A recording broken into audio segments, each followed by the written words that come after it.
The big, beautiful bill, as it's called, is signed and sealed and I guess delivered. It's President Trump put his his big signature on it on the 4th of July, on Independence Day.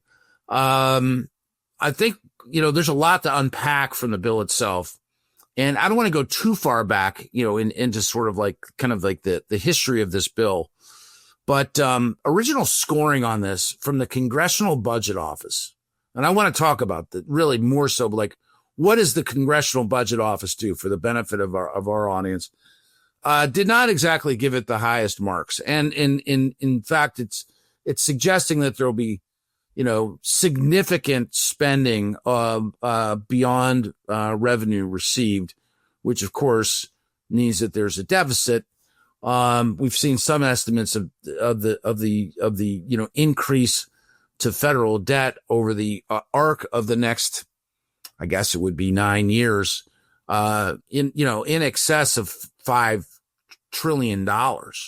So, first of all, talk to me about the CBO and what the CBO does. This is a part of our government, right? This is not a think tank. This is actually government. Yeah. So they provide a nonpartisan analysis, for the U.S. Congress. Yeah.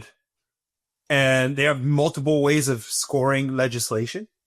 One of them, of course, being a dynamic analysis. What do we mean by dynamic? We mean that basically, they take into account the expected economic impact of legislation in coming up with revenues and potential deficits that would occur from the bill.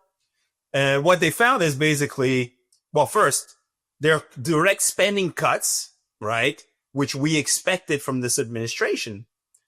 But the fact that there are a lot of tax cuts involved also means that despite the economic growth impact of some of these tax cuts, the deficits could continue to increase in the years ahead, right? You see a small deficit reduction in 2025, but then you start to see an expansion of the deficit in the analysis for the years that follow.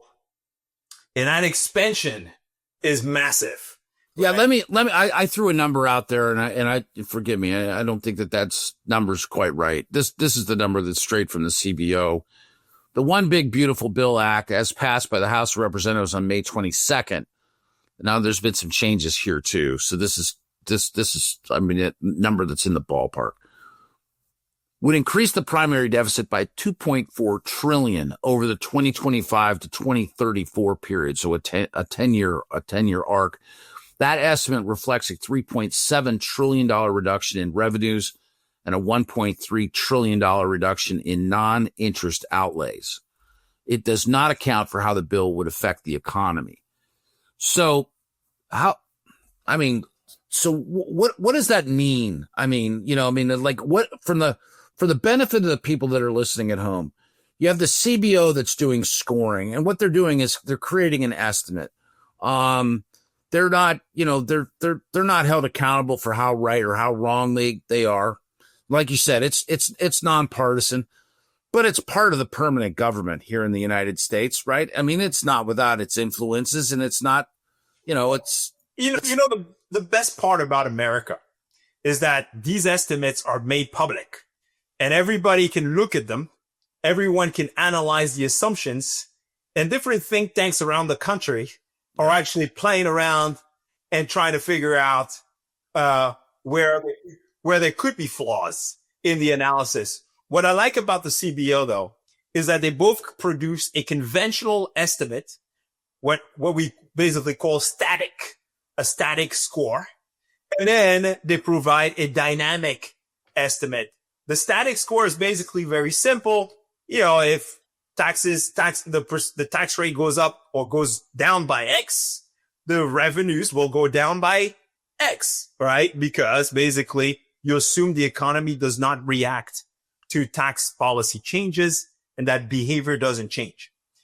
Then you have a dynamic estimate, and that dynamic estimates actually tries to estimate the economic impact of the policy and how the response by individuals to the changes in policy will actually change how much economic activity will take place and how much tax revenue will be generated from that economic activity.